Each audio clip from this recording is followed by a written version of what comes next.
We're sisters, best friends, and authors on a mission to help you stoke your creative fire and live the life of your dreams. We believe that purpose fuels passion and that creativity is your secret weapon for mass construction. There's never been a better time to bless the world with your dream realized. You're listening to The Kate and Abby Show. What's up, guys? Welcome back to The Kate and Abby Show. This is episode 34.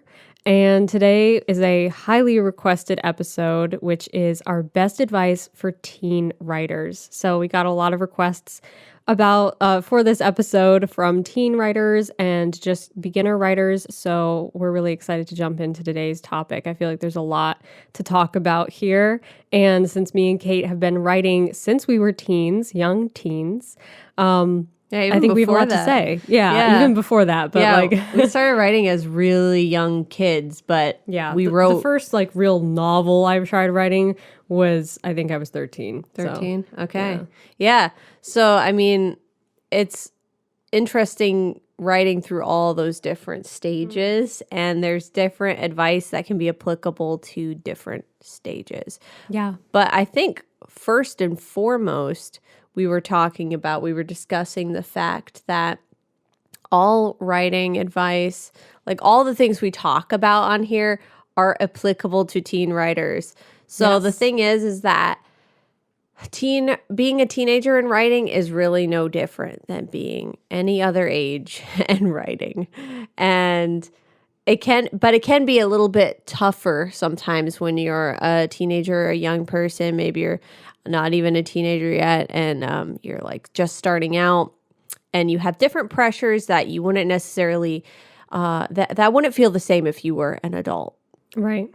So if you were over 18 and you're, maybe in your 20s, it's going to be different starting out on a novel than it is when you're, 14 years old starting on a novel. Yeah. I think especially in the way that other people talk to you about your writing. Right. Yeah, that's mainly what I'm thinking about. And advise you about writing. Right. The advice you're going to get. Yeah. Yeah. I hear a lot of traditional advice, writing advice for young people and teens is more geared towards well, you have a lot of work to do. Yeah. Practice and write short stories, and here's a list of things you should go write, and then work your way up to a place where you can write something serious. And I think that's just such a backwards, counterproductive way to look at writing. Mm-hmm. There's so much to talk about there, but that's the popular advice that I see all the time is start with something small. Don't commit to anything big. Don't take anything too seriously.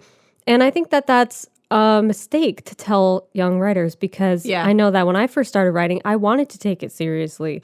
I wanted to write something seriously. Epic, Yeah. Not oh, well, this is going to be crap. So yeah, this is just practice for the next 7 years. Yeah. How depressing.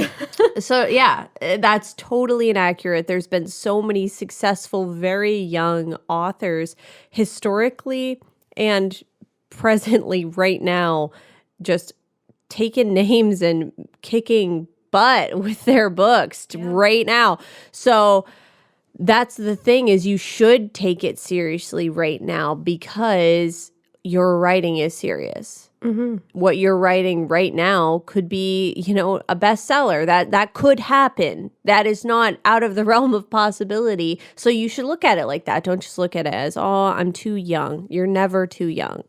When you look at history, some of these incredible pieces of literature, we have one that pops to mind is Diary of a Young Girl was written. It's called Diary of a Young Girl because it was written by a young girl, and it's something that shaped history. And there are so many other pieces of literature that are cherished that were written by very young people. Right. So don't look at it as, oh, I have so long to go. And really, don't feel like your age automatically disqualifies you. Yeah, that's such a good way to put it. Because if you're just starting out writing, of course, the thing is, the practice never ends. Yeah. Ever at any time. If you're waiting for a day when you're here I am, I've arrived at the place of being a perfect author, being the author I want to be, I'm at that level, boom, I'm here. You're going to wait a long time. You're never going to get there. I was editing a book that I'm getting ready to publish. So it's nearly ready to go to my editor, and I was going through and doing some last edits myself, and I said to Abby, like, man, it's crazy when you look back on something you wrote just a year ago and you're like, dang, I'm even better now. And it will always be that way. And then I said to her, I'm like, it's scary to think that the thing I'm writing now, a year ago, a year from now, I'm going to look back on and be like, my writing's even better now. Right. So the thing is, that process never ends. Does it mean your writing is going to suck forever? No, it just means you get better and better. You change, you evolve. It's not even necessarily better. It's just different. You move through different seasons and different things you're going through in your own life, and your writing is going to reflect that. I always say that is every other area of your life affects your creativity. And it's so true, and it does. So that's always going to happen. You're never going to arrive at this plateau of being the perfect author and just stay there. The same goes for being a young writer. It doesn't have like this age limit thing where once you get to be an adult, writing is going to be different and you're going to be on that plateau. It doesn't matter what age you are. You're going to get better and better, whether you're 35 starting to write or whether you're 13 starting to write. That constant betterment that comes with continuously writing, continuing your practice, that's going to happen no matter what age you are. Yeah, exactly. And the only way that can happen, the only way that you can improve is through practice and experience. Basically is what makes you a better writer. Writing makes you a better writer. I say that all the time. But I think in order to continue writing, you have to have some love for it. Like you have to really enjoy what you're writing, which is why I don't prescribe to this notion that you should work your way up to something through like this tiered series of stuff that you should write. Or that you should start with short stories. Like, what if you don't want to write a short story? Like, what if you're like, I want to write a novel, dang it. Then go ahead, write the novel. Like, you don't feel like you have to like go through this process by these certain standards. Like, it just seems so constricting of your creativity, and it will make you ultimately not fall in love with writing. Mm-hmm. So, something that I always advise young writers and teen writers to do, and even just people who are just starting out writing, is to write the thing that they absolutely would love to write more than anything else. Like, what is the most self-indulgent thing you could write? And for non-writers, they'll think like, writing, I would never put writing in the same sentence as self-indulgent because it sounds like it's torture. I'm going to indulge in some writing. But if you're a writer, if you're a true writer, you'll know what we're talking about. You know what I'm talking about. There's that thing, there's that story, there's those characters that it would just be like such a fun, wonderful experience to write that story or to write about those characters, even if that's fan fiction. See our latest episode about fan fiction. That was the episode before this one. And that's important because that's what makes you fall in love with the process. Yeah. That's what makes you fall in love with practicing, especially if it's not coming out the way you want it to. So it's coming out like kind of you're not super proud of it. You're not super happy with it. At least you're having fun. Exactly. And it's making you better with every single sentence. Right. Exactly. You have to have the joy. The element of joy has to be there. And when that's taken out, that's when your love for the craft is going to go away, because it's going to be like, oh, I'm forcing myself to, write this thing that I don't even really feel like writing, but, everyone tells me I should start with a short story or, a short novel. And I really want to write this, but I'm writing about this subject. You have to write what feels good to you, what you're passionate about. You have to find that thing. And like Abby was saying, even fan fiction, that's something to get serious about, because with the internet, the gatekeepers have left their gates. You have Hollywood producers that are looking at fan fictions, that are making movies and TV series out of fan fictions, that they're just changing the names of the characters. People have giant, massive audiences with their fan fictions. So there is this I'm trying to think of the right word, like this hierarchy of snobbiness. Yes. Like toward, oh, you're young. Oh, it's a fan fiction. Oh, it's whatever.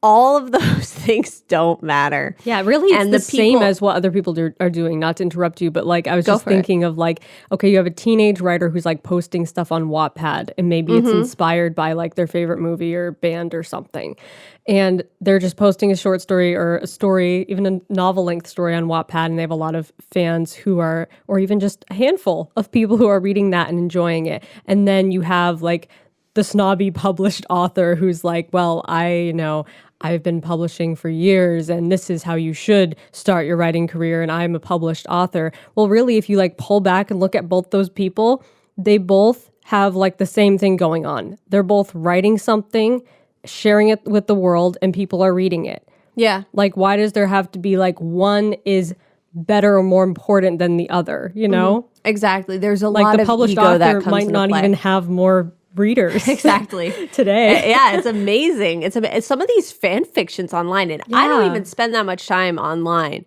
so I don't even know. But I've heard that a lot of these fan fictions have like hundreds of thousands of readers, Yeah. which is like amazing. Yeah. Millions of readers sometimes even. Yeah. Like I had heard, and you were telling me about, I think, like some fan fiction that became like some sort of movie was written by like a 13-year-old writing fan fiction or something. Yeah. Or like a 15-year-old kid or something. Yeah. I think she was 15. Yeah. So, I mean, like, okay, there you go. Yeah. So, if anyone don't, like- tries to... Yeah. Go ahead. I was just going to say, like, don't disqualify yourself if you're like, well, I'm just writing something on Wattpad. Like, Right. that could turn into something really awesome, first of all. And second of all, you're still writing, sharing it with the world, and getting feedback, which is exactly what a published author does. Exactly. So, it's like the same thing. There's no room for... Plus, you can also get paid on Wattpad now, I think. Really? Yeah, I think there's like, you can buy stories. It's like a new That's feature. cool. Yeah. I that is didn't pretty know cool. that. That's smart. That's Yeah. really cool. I'll have to look into that sometime. Yeah, there is like so much evolving right now in the writing world because everything is shifting. How people read is shifting. What people read, who's buying, what markets there are, what genre. It's like so much happening right now that to try to create this snobby hierarchy around books and writing as if there is this one right and holy way to Yeah. publish a book and to be an author. There isn't. So the people who really are sticklers for that and kind of get arrogant and put young authors down or make you feel like you're insignificant or you are like disqualified from being here, those are the people that actually feel threatened Yeah. in their craft. They feel threatened because they're like they've maybe traditionally published and they're really steeped in something that's how we did it like in the 80s, and they see how fast everything is evolving, and they see 15-year-olds getting picked up by Hollywood producers to make their Wattpad story into a movie, and they're like, whoa, everything is changing so Yeah. fast. I worked so hard to even get this publisher and Nebraska to publish me, and I it's like they don't want to think all that works for nothing, and in a lot of cases it's not. I mean, don't get me wrong, there's some amazing authors that are traditionally published and making a great living, and that's great, but that's not the only route to go, and there are so many more routes opening up. So if you rewind back to like the 80s, the 90s, you had, and even the early 2000s, you only had a few avenues open to you for publishing. You really only had a few paths that you could take. You could write query letters to publishers and hope to God you could get an agent who would help you access one of those publishers and get published. Now you have so many different routes with doing it yourself. And back again, going back in time, indie publishing would mean, printing a bunch of books yourself and having stacks of them in your basement. The landscape has completely changed. Nothing is like that anymore. So when you have some of these voices still out there that are like, oh, you're never going to make it that way. You're too young. You can't indie publish and be successful. These voices are outdated. So you really have to look at what's becoming successful in these markets, in the book markets, on, Amazon, Barnes & Noble, iBooks, is that what it is? iBooks, or is it Apple Books? I think it's iBooks. Okay. So all these online book places where people go and buy books, all of that has changed.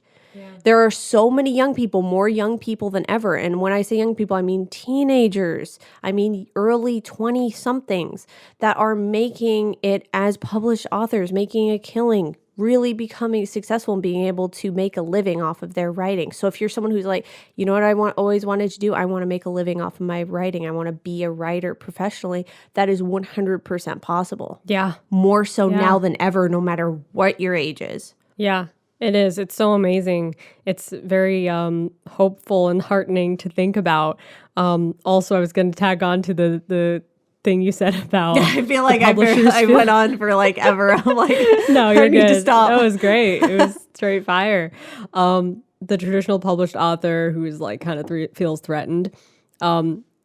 It's a kind of known fact that if a book, a traditionally published book or otherwise, sells 10,000 copies in its lifetime, it was considered successful. And if you go like on Wattpad or any of these sites, you'll see stories that are like the highest ranking stories will have like hundreds of thousands of readers. Yeah. If not millions. Right. And so it's like, yeah, something is definitely shifted. Exactly. As far as like how do we measure success? Okay, well, readers, people who want to actually spend time committing to, they go and buy that book and they read it. Like, okay, a successful book only has to sell 10,000 copies. Then I've seen tons of successful authors on these websites like Wattpad and fanfiction even. Yeah. I was also going to add that one of the things that I think comes along with that kind of like condescending, you have to write, you know, this, that, and the other thing before you're qualified to be a writer or before you have permission to write a novel, the permission from like the writer gods that we can't even see. But it's true. I mean, you don't like feel qualified, you know, a lot of people don't feel qualified. Yeah, that's true. And I think what I see a lot with people, with especially young people, is that they kind of like over analyze and theorize all of this and like look for too much advice. So I hope that they've stumbled upon on our podcast. Yeah. Because we're going to put an end to all of that theorizing and deliberating. Right. Because our writing advice, and this includes the advice you give on your channel too, is kind of like non-advice. Yeah. It's like kind of telling you to pull back from all this advice and listen to yourself more. Yes. Like it should motivate you and inspire you, not like paralyze you with fear. Right. And feeling like overwhelmed of like, oh my gosh, I don't even know what to do now. Because I feel like a lot of people feel that way after they consume a lot of advice. I mean, I'm the type of person that like when I want to go do something, I'll like try to figure out the best way to do it. And sometimes all of that preparation and theorizing can get out of hand. Yeah. And then you start to like pull back. Not even want to do it anymore. Yeah. You don't want to do it anymore. And you're like scared to even take the first step. Yeah. You know? As you're saying that, I'm thinking that is my exact relationship with cooking. Like I will think like, you know what? Dang it. I'm going to make like this. Okay. Like, you know, this happened with the scalloped sweet potatoes at Thanksgiving. But so I'll be like, you know what? I'm going to make that. I'm going to do that, or I'm going to bake this thing. And then I Google it and I'm like, okay, here's a few recipes. And like, as I scroll through and see just all the steps and all the things you have to soak and rinse and set aside, chill this. Oh, forget it. I'm like, oh my gosh. Yeah. And then you need like a submersion blender. And I'm like, no, I don't got it in me. You know what? I forget this whole thing. It's just too complicated. My head hurts. Yeah. I'm scared. All I want is to, I'm gonna what ended up being okay with the sweet potatoes in the end was to just like wing it, sort of, in a way. Like you kind of follow the recipe, but you also kind of just wing it. Yeah, it was just like, you know, be a little more chill. Like you don't have to follow it to the T. It doesn't have to be the 1/8 of a teaspoon of salt, which bothers me so much. It's like, how about just a pinch? That's an eighth teaspoon measurement anyway. I don't even think that comes on the little set that you get. It's never there. And I'm like, that's basically nothing. So just write basically no salt at all. If you throw a little salt in, cool. Yeah. Don't bother measuring it. But I think that's the same process. Yeah. It's like you were stoked about it, you were amped, you're ready, then you read through and it's like, nope. 5 blog posts later, you're like, maybe I should be a musician instead. Exactly. Yeah. But you'll probably quickly run away from that too, because that's a scary world as well. Yeah, that's like even harder, man. But what I was going to say about that is that it's like you sort of become so intimidated that you're afraid to like even take the first step and overwhelmed and just like, Right. I don't know what I'm doing. And so like my advice to somebody who's feeling that way would be just like, do it. Just do it. Just do like it. shoot from the hip, take it exactly, like just start somewhere. Just sit down and start writing something. Don't theorize over it and deliberate over it anymore. And if you haven't even started theorizing and deliberating, don't do it at all. Right. Just like sit down and write something, even if it's messy, even if it's chaotic. You know, put on your favorite music and just start writing something. Doesn't matter if it comes out good. It's better than nothing because I said in my last video, actually, you'll regret what you didn't write, not what you wrote. You won't regret what you did write. You'll regret what you didn't write. And that's something that has come up for me over and over again, is that I rarely ever regret just like doing it. Mm-hmm.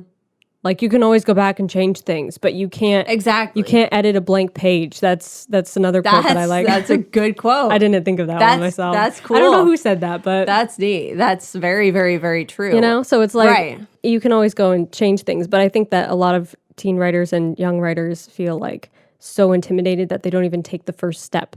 Yeah, and that's the thing is you can go back. Yeah. You know what I mean? Like, yeah, or you can just start over, write something else. Like, imagine if they made like films that way. Like, look at some scenes that they do over and over and over again. Now, imagine if they're like, "Oh, we filmed it once, it sucked. You know what? We're not even going to finish this film." Yeah, that Everyone person forgot just go their home. line. Just forget it. Yep. Give the money back to the producers. Exactly. Everyone go home. It's like, no, it's a big process. It's a process. And they edit back through. No, we didn't like this. We're going to redo that. We're going to put this here. We're going to cut that scene. We decide we don't need it. It's a process that happens over time. And it's really the same thing with writing. Like, to me, the writing process and of course, I don't know a ton about making films because I've never made a film, like a movie like that. But from watching so many films and seeing people's process with filmmaking, it's similar. Yeah. Because you're laying out what you want and you're going for it, but you're going back and you're editing and you're cutting and you're deleting and you're adding, and it's a process. Yeah. And you can just bulldoze your way through chapter 1 and don't get stuck there. I see so many people who get stuck there, like, and they're like, I can't get chapter 1 right. Go watch my last video. They make them, go watch Abby's last video.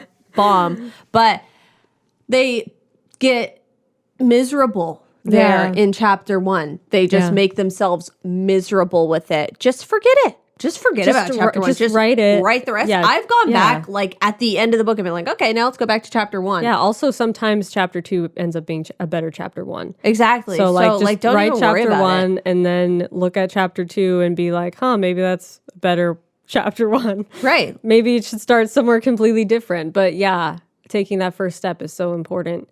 Don't let anybody scare you or intimidate you out of taking the first step. And don't scare and intimidate yourself. Like all of this advice and all the theories of writing, it's like really it's just most of what you see is just somebody sharing their personal experience of what they have experienced while writing. It doesn't have to apply to you. Exactly. You know? Yeah. And I think too, people take writing way too seriously. Yeah. Like stop taking everything what, so is seriously. it not going to be fun Let's anymore? Just relax. Yeah, like come on, it has to be fun. Yeah. Like we were saying earlier, or else you won't like it anymore and then you'll want to just switch professions. Yeah. Then what was all of that work for is wasted. Right. Because, okay, let's say this becomes your career and it makes you miserable. Like that sucks. Yeah. So you got to think even how do you want to be enjoying writing when you're quote unquote a successful writer? If you want to be enjoying yourself, then you have to enjoy it now, because if you just make yourself like miserable with it now and you're like stressed and not writing what you love, not writing the genre you like, or just letting yourself be intimidated and overwhelmed, that's how you're going to be later. So try to find the softness, the easiness, find the ease and the enjoyment and the joy in the craft right now, and let yourself kind of just settle in, shake it off. Don't be so serious and enjoy yourself, because that's what's going to funnel the inspiration into your writing. There has to be that element of joy. Yeah. 100%. And I think it's also worth experimenting with all kinds of new things that you wouldn't think of writing. So like you might think that you have one particular style, but like try other things. Yeah, like you've written in a lot of different genres. Yeah. Yeah. And each time I write a new project, I try to bring like a new style to it in a way and just like experiment with stuff, because the experimentation is sort of where the fun comes in, I think, for me anyway. Yeah. Because it's like more adventurous that way. It's not like just the same old thing. So I think when you're first starting out too, it can make it more fun to experiment with different styles and different things that you wouldn't necessarily expect yourself to do. Like surprise yourself is what I'm trying to say. Yeah, surprise yourself. Like write in a style that's unlike you. See what happens. Yeah, especially if you feel like stuck in a rut. Yeah. If you're like, I'm just not feeling this, then flip it on its head. How can you do it differently? Yeah. We should do a whole podcast about that. Yeah, we should. What to do when you're stuck in a writing rut. Yep. How to climb and claw your way out of the writing rut. Yeah. That'd be a good title. Very good title. That would be fun. We should do that. We should. But yeah, I think we covered a lot of good points for teen writers today. Hopefully this was inspiring and motivating if you're a teen writer. Definitely comment if you are a teen writer or a team writer. Yeah, if you're writing on a team. Comment on the video. If you haven't seen the video, go to Katie's YouTube channel, which is youtube.com/KAMens. Yep.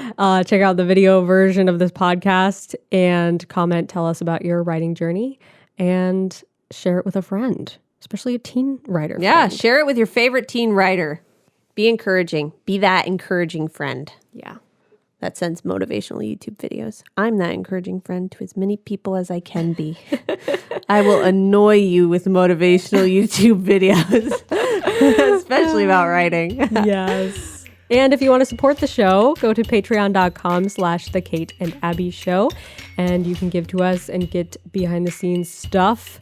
And another great way to support us is just to share the podcast, give us a nice rating, follow us on social. My YouTube channel is youtube.com/AbbyEmmons. I post writing videos every Wednesday, and we post this podcast every Monday. So follow Follow along. Until the next episode, stay stoked. and rock on.